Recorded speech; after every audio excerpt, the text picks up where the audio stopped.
예, 오늘 본문 우리 데살로니가전서 5장 24절부터 28절까지 이 본문을 중심으로 세 가지 관계가 좋아야 한다라는 제목을 함께 도전받기 원합니다. 오늘이 우리 데살로니가전서 강의 29번째 시간인데요.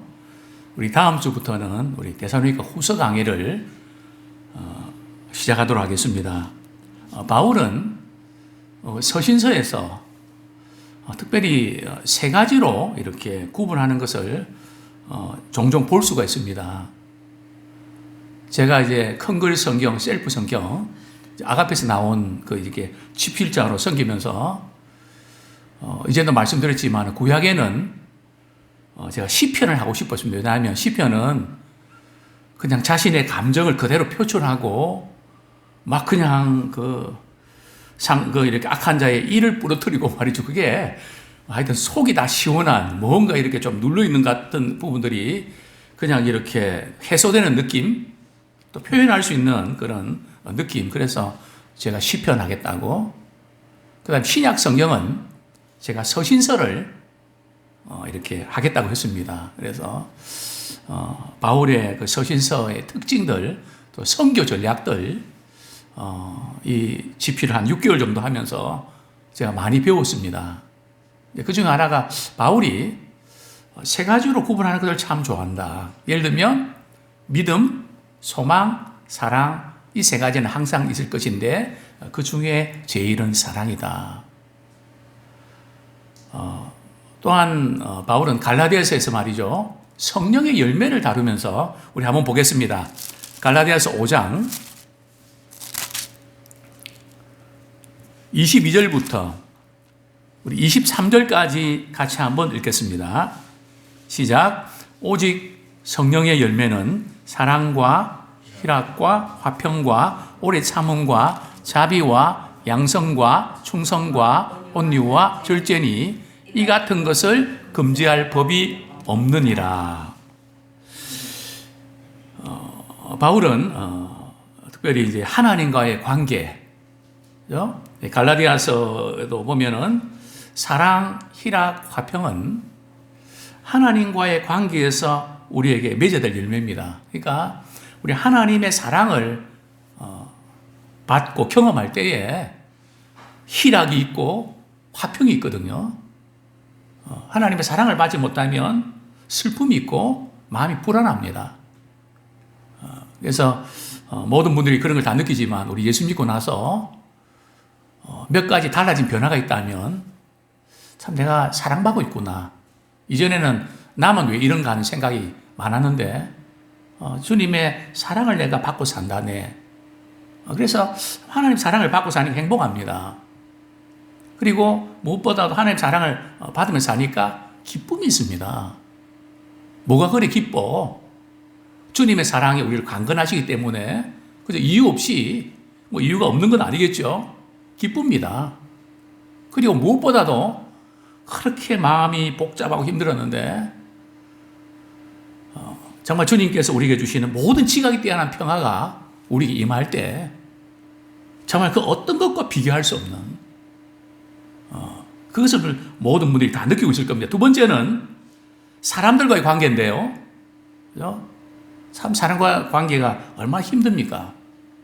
오래 참는 거, 자비, 양성.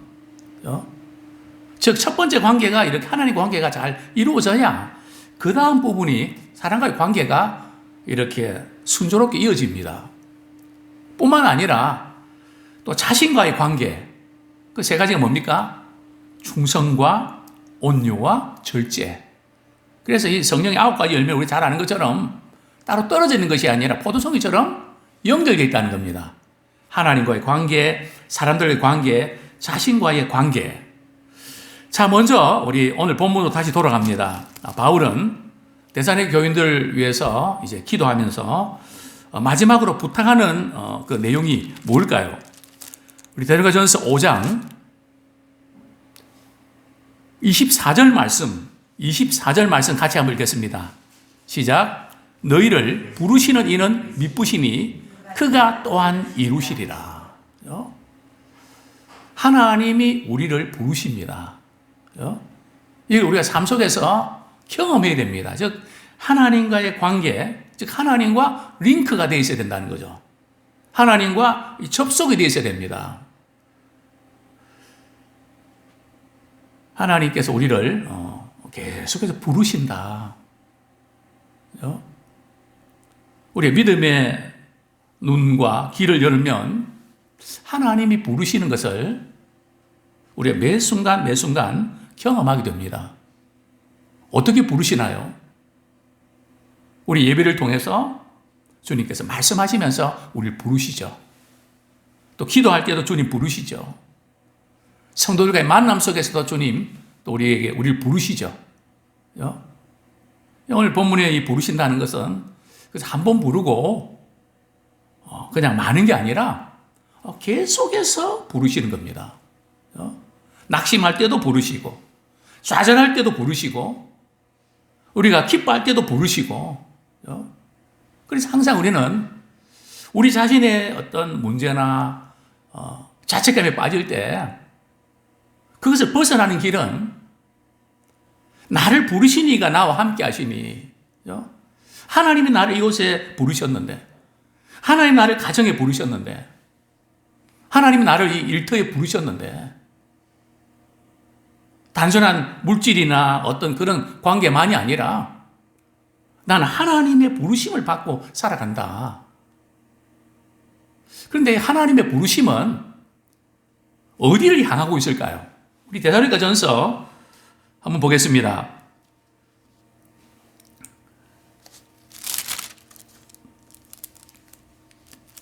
예. 데살로니가전서 3장이죠. 예. 예, 데살로니가전서 우리 3장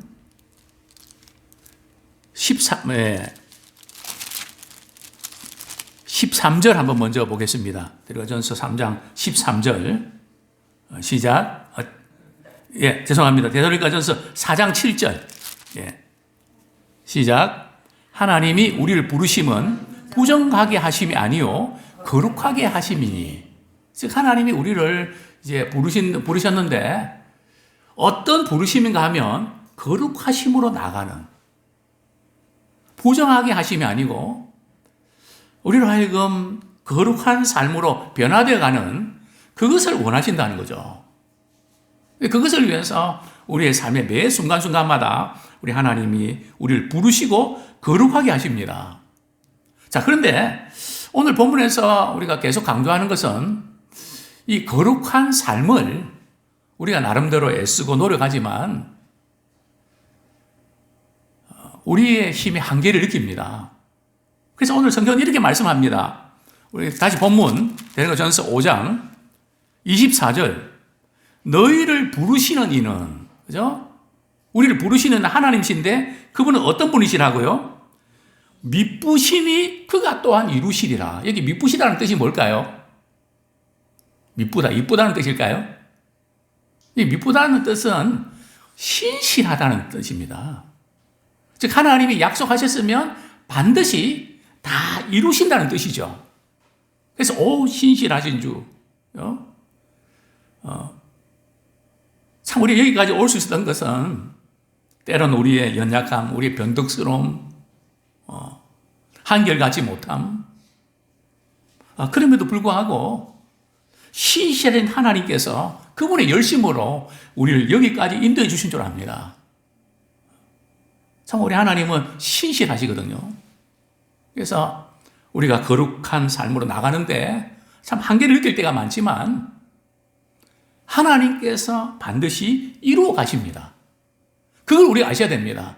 오늘 제가 이 말씀 묵상하면서 제가 이제 역삼동에 있을 때 그 아파트 단지에 우리 유치원을 이렇게 관인 유치원을 경영을 했는데요. 이제 크리스마스 때라든지 또 1년에 몇 번 학부형들 이제 이렇게 모시고 우리 아이들 발표회가 있습니다. 그럼 이렇게 유아 이렇게 또 하고 이렇게 작품들 만드는데 말이죠. 근데 우리 선생님들 하시니까 가만히 보면 아이들이 하는 것은 한 10%? 90%는 선생님이 다 하시더만요. 그 광경이 문득 생각이 났습니다. 맞다. 정말 우리가 주의 말씀에 순종하고 애써 기도하고 애쓰지만 그 모든 것 배후에서 역사하시고 이루어 가시는 분은 주님이시다. 또 결정적인 순간 말이죠. 결정적인 순간에 개입하셔서 이루시는 분은 주님이십니다. 시험 당할 즈음에 피할 길을 주사. 그죠? 저는 그 말씀 묵상하면서 하나님, 이왕 이렇게 시험 주시고 감당할 수 있는 시험 주신다 하셨는데 미리 피할 길을 다 내놓고 너희들 시험 당할 때에 걱정하지 마. 피할 길 어디로 가는 거 봤지? 3번으로 가면 돼. 3번. 그러면 얼마나 좋습니까?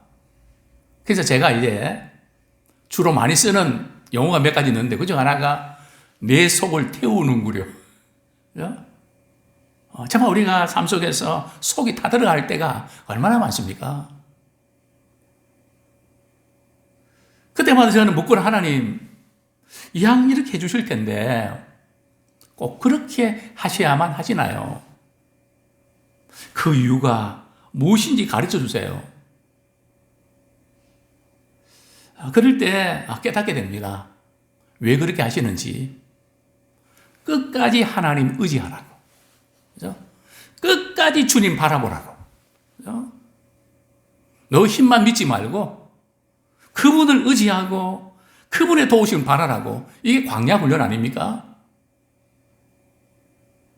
하나님은 부르시고 그가 또한 이루십니다. 제가 좋아하는 말씀이 있습니다.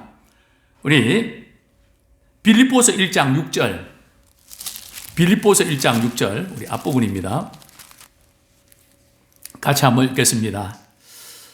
할 수 있을까 걱정이 되고 자신이 없고 그럴 때마다 저는 이 약속의 말씀 붙잡고 또 일어나곤 합니다. 빌립보서 1장 6절 말씀 우리 같이 한번 읽겠습니다. 시작. 너희 안에서 착한 일을 시작하신 이가 그리스도 예수의 날까지 이루실 줄을 우리는 확신하노라.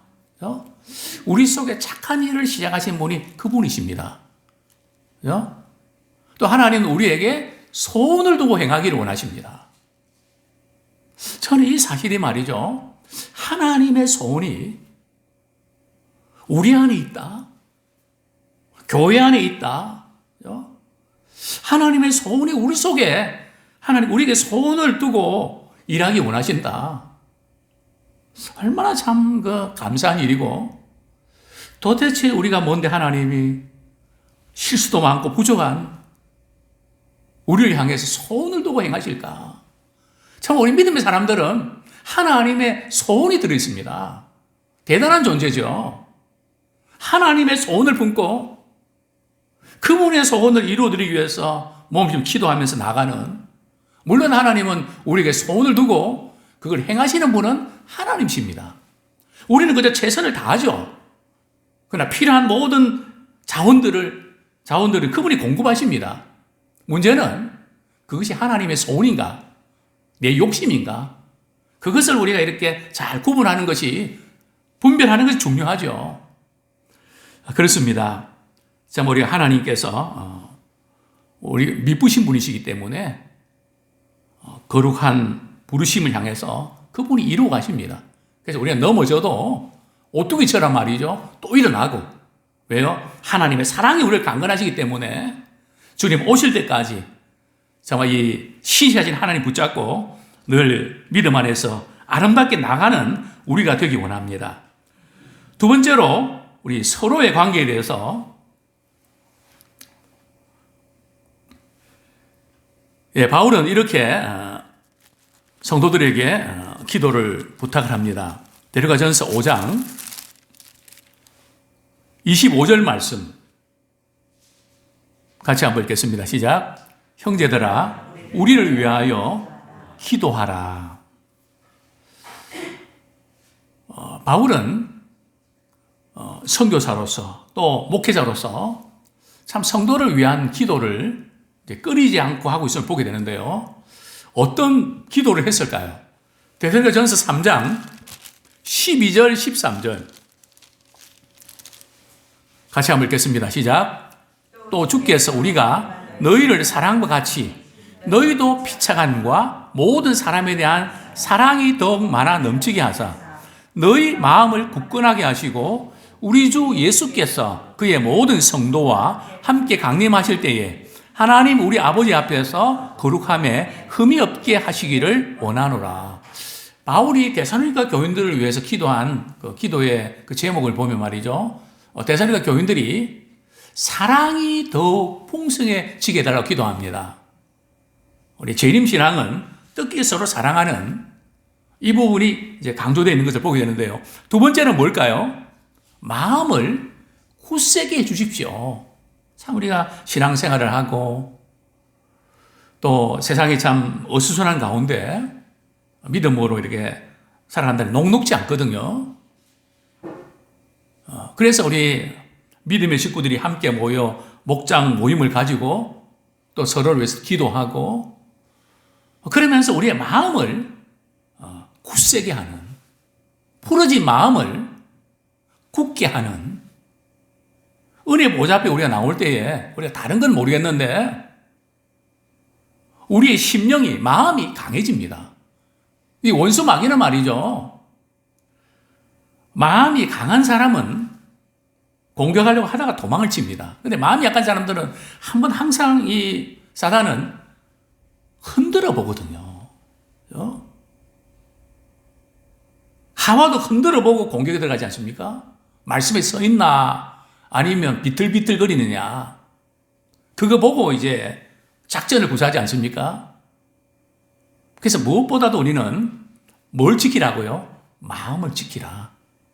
참 마음이 우리가 강한 것 같아도 우리 생각, 우리 감정, 또 상황을 바라보면 낙심이 됩니다.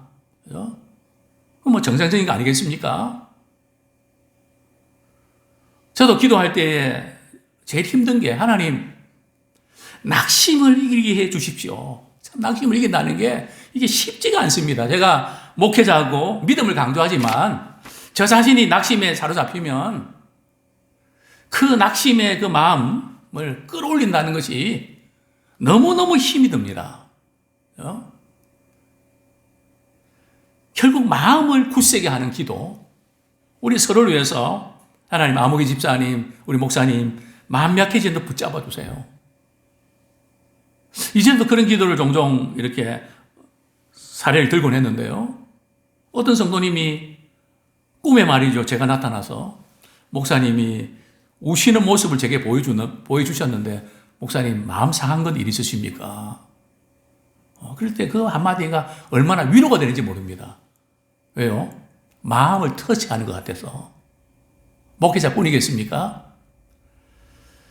그리고 주님 앞에 설 때까지 거룩한 모습으로 잘 보존될 수 있도록 기도합니다.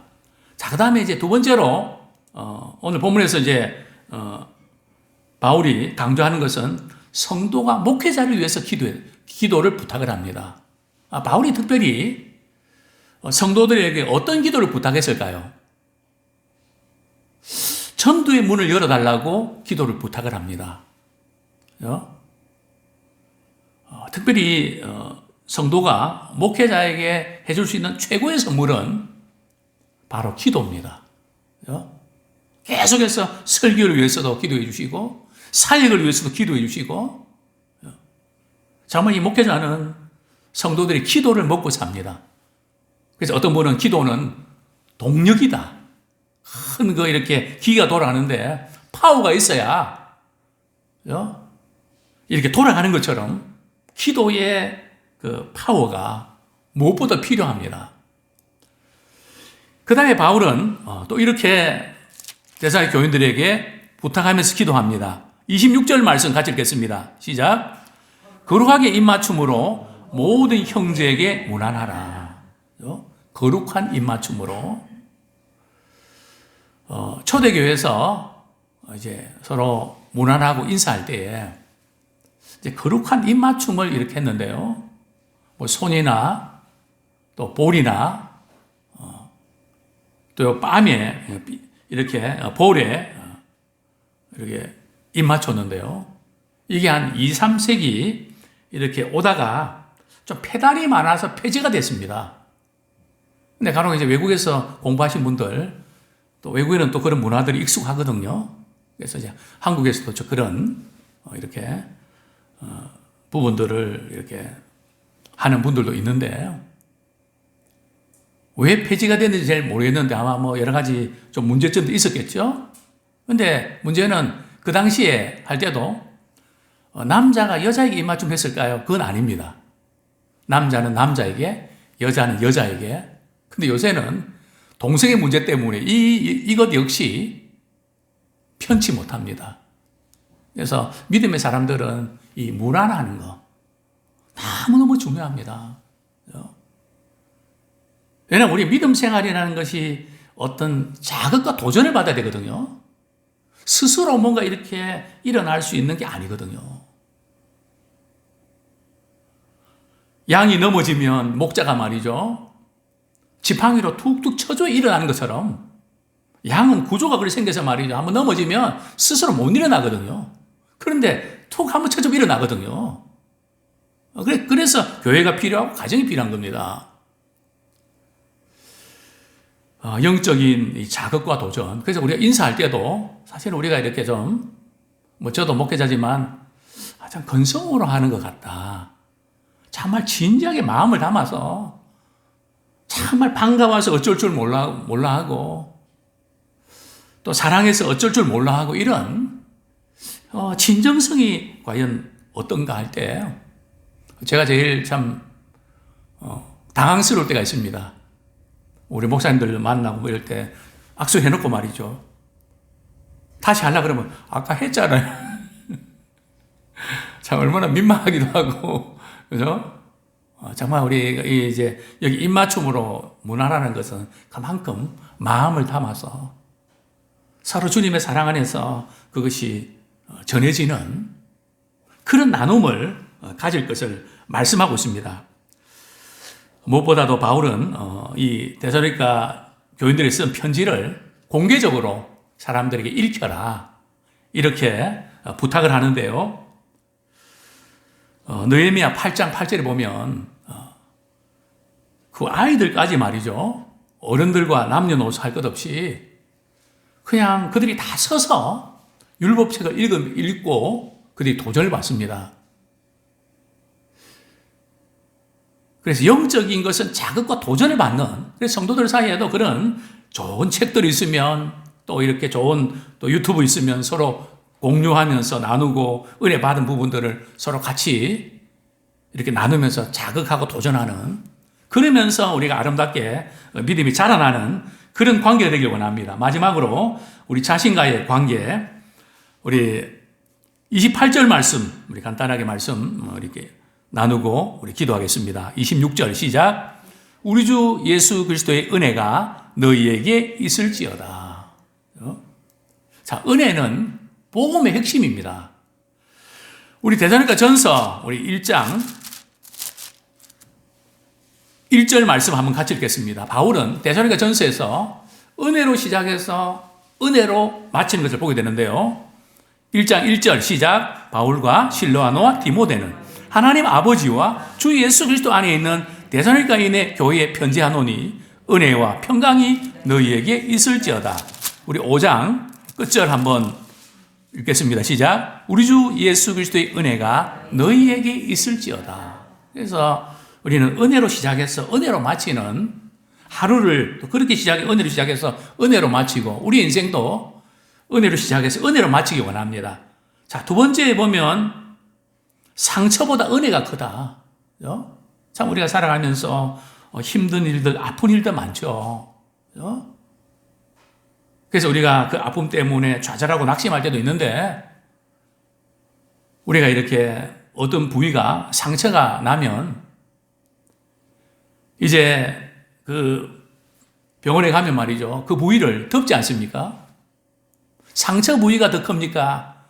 덮는 것이 더 큽니까?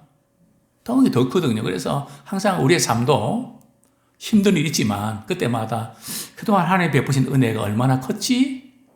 그래서 그 크신 은혜로 우리 아프고 힘든 부분까지도 극복할 수 있는, 근데 어떤 분들은 그게 잘 안 되는 것 같아요.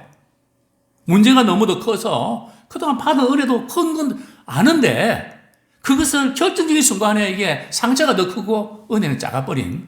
그래서 우리의 삶은 어떤 것 가운데도 어떤 아픔 가운데서도 은혜 가운데서 아픔을 이기는 은혜가 너무 크기 때문에 아픔을 극복할 수 있는 은혜의 사람 되기를 축원합니다.